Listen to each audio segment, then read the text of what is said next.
Welcome to Fast Tip Friday. This is Amy Bowser with Litigation Support Guru. In today's tip, I want to show you how to create a zip file that's actually split into parts.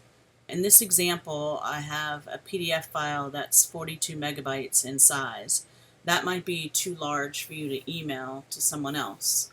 The next step that most people take is they try to zip up the file and quote, compress it and make it smaller. So I did that as an example, and you can see it only shrunk it a little bit. It's still 32 megabytes, which is still, most of the time, too large to email.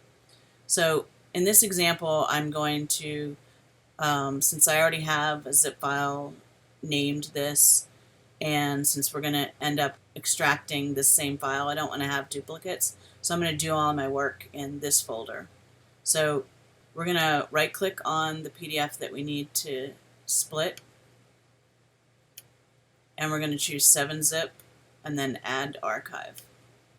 So, like I said, I want to put this file into that subfolder, so I'm going to click on this ellipses button right here, the 3 dots, and I'm going to choose that folder, and then I'm going to click Open. So now I'm going to end up putting my new zip file into that subfolder. If you want, you can rename the file so it's not the same as my example out here, but I'm okay. So if you just installed 7-zip, the default format will be 7Z, and you really need to change it to zip, just so you're not confusing any of your recipients. I also changed the compression level from the default, which I think is normal, to ultra, so it compresses it as small as possible. Now down here, we're going to choose the split to volumes, and we're going to tell it how big we want each chunk to be. So if you had a big file that you wanted to put on a CD but it won't fit, you could actually split it into 2 parts and put each part on each CD.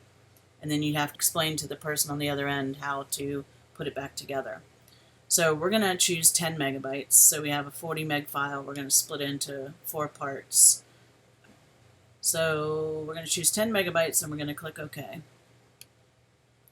Now I'm going to double click on this folder. So you'll see that it's starting to put some files in there. And depending on the file size that you're zipping, it can take a little time or a little bit longer time.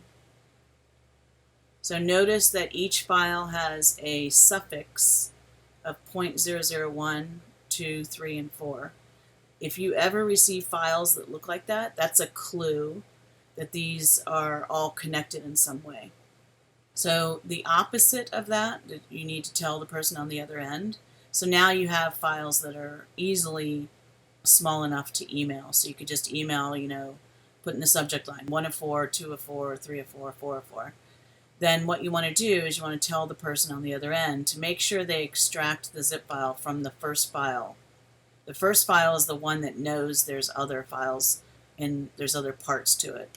So you just right-click on the first file, go to 7-zip or whatever their software is, and then just say extract here.